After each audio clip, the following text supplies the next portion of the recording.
तो हर बार जब भी ऐसा होता है, जैसे पेट्रोल का भी रेट बढ़ गया, तो अभी मोदी जी कह रहे थे कि वो पिछले सरकार की वजह से ऐसा हुआ है। फिर किसानों के कानून की बात करते हैं, अभी पिछले सरकार की बात कहते हैं। क्यों इनके अपना कुछ भी कामयाबी होता है, जैसे कि अभी सेना ने जिस तरीके से कामयाबी दिखाई, तो वो अपने ऊपर क्रेडिट ले लेते हैं, लेकिन ऐसी बातें क्यों पिछले सरकार के ऊपर? नहीं, ऐसा कुछ नहीं कि पिछले सरकार ने करा। ये नीतियां इनकी हमेशा से, आज नहीं 100 सालों से और उससे भी ऊपर से किसान के विरोध में ही चलती आई हैं। ये किसान को सिर्फ और सिर्फ बंधुआ मजदूर बनाना चाहते हैं। पहले ये अंग्रेजों के टाइम पे जो जमींदारी सिस्टम था, उसके तहत आके किसान पिस रहा था। सारा का सारा किसान बंधुआ मजदूर की तरह एक गांव में एक आदमी होता था, उसके नीचे काम करता था और सरकार जो थी उससे पैसे लेती थी। अब ये क्या करते हैं कि अब ये कॉरपोरेट लोगों को उस लेवल से भी ऊपर उठा के लगाना चाहते हैं हमारे ऊपर, कि अब गांव नहीं, प्रदेश ही पूरा एक पर्टिकुलर एक कोई कॉर्पोरेट होगा, कंपनी होगी, उसी के नीचे सब मातहत होकर काम करेंगे। ये नहीं चलेगा।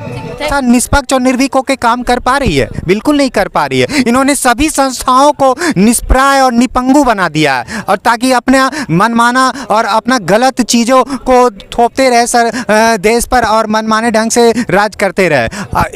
किसान ने इस देश को एक नई दिशा दिखाने का काम किया है। सही मायने में किसान ने इस सरकार के लिए एक सबक दिया है। अब ज़रूरत है कि हमारे युवा जो इस देश के भावी कर्णधार है, युवाओं को भी एकजुट होना होगा और युवाओं को भी सड़क पर उतरना होगा। आप दुनिया का बड़े से बड़े देशों का आंदोलन का इतिहास पलट लीजिए, चाहे 74 का छात्र आंदोलन हो, रूस का बोल्शेविक क्रांति हो या फ्रांस की राज क्रांति हो, सब में छात्र वर्ग की बड़ी भूमिका रही है। तो अब जरूरत है किसानों के साथ साथ छात्र वर्ग को भी, क्योंकि हमारा देश एक बहुत युवा पीढ़ी का देश है। अब युवाओं को भी सड़क पर उतरना होगा और किसानों के कंधे से कंधे मिलाकर इस सरकार को उखाड़ फेंकना होगा। तभी हमारा लोकतंत्र और हमारा महान राष्ट्र ये सुरक्षित रह पाएगा। अदरवाइज इन्होंने परिवारवाद का राजनीति का विरोध किया कि परिवारवाद का खात्मा करना। इन्होंने परिवारवाद का खत्म करके देश को गुटबंदीवाद में ढकेल दिया है। एक आदमी सरकार चला रहा है, एक आदमी संगठन चला रहा है, दो आदमी मिलकर पूरे देश को, एक विशाल राष्ट्र को हाँक रहा है। और दो आदमी जो है वो हम दो हैं और उसके